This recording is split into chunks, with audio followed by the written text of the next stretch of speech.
தாகம், தவிப்பு ரெண்டும் ஒரே சொற்களா? வேற வேறு பொருள் கொண்டவையா? தண்ணீர் தாகம் என்று சொல்லுகிறதா? தண்ணீர் தவிக்கிறது என்று சொல்லவா? எல்லாம் தண்ணீருக்கான தேவைகள் தான். உடலுக்கு நீர் தேவை என்பதுதான் தாகம், தவிப்பு ரெண்டுமே குறித்தாலும் சின்ன வேறுபாடு இருக்கிறது. தவிச்ச வாய்க்கு தண்ணி தர மாட்டான் அப்படி சொல்லுவாங்க பழமொழி. அவன் கஞ்சன் தவிச்ச வாய்க்கு தண்ணி தர மாட்டான், அதாவது தவித்த வாய்க்கு நீர் கொடுக்க மாட்டான்னா, தாகம் என்பது நமக்கு அவ்வப்போது நீர் தேவை உடலுக்கு ஏற்படுகிறது. நமக்கு ஏற்படும் உணர்வு தான் நீர் குடிக்க வேண்டும் என்று ஏற்படுகிற சாதாரண உணர்வைத்தான் தாகம் என்று சொல்கிறோம்.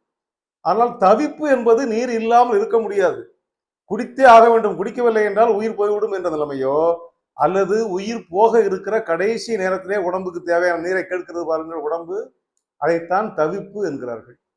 அந்த தண்ணீரை வாங்கி கொடுத்தால் அது தண்ணீரை வாய்க்குள் ஊற்றினால் உயிர் போய்விடும் என்ற நிலையிலே தவிப்பு. அப்படி ஒருவனுக்கு உயிர் போக போகிறது, அவனுக்கு நீர் தேவை, கொடுத்தால் உயிர் போய்விடும் என்கிற நிலையில் கூட ஒருவன் தண்ணீரை கொடுக்க மாட்டான் என்று சொன்னால் அவன் தான் தவிச்ச வாய்க்கு தண்ணீர் தராதவன். ஆக தாகம் என்பது அன்றாடம் ஏற்படுவது, தவிப்பு என்பது எப்போதோ ஏற்படுவது.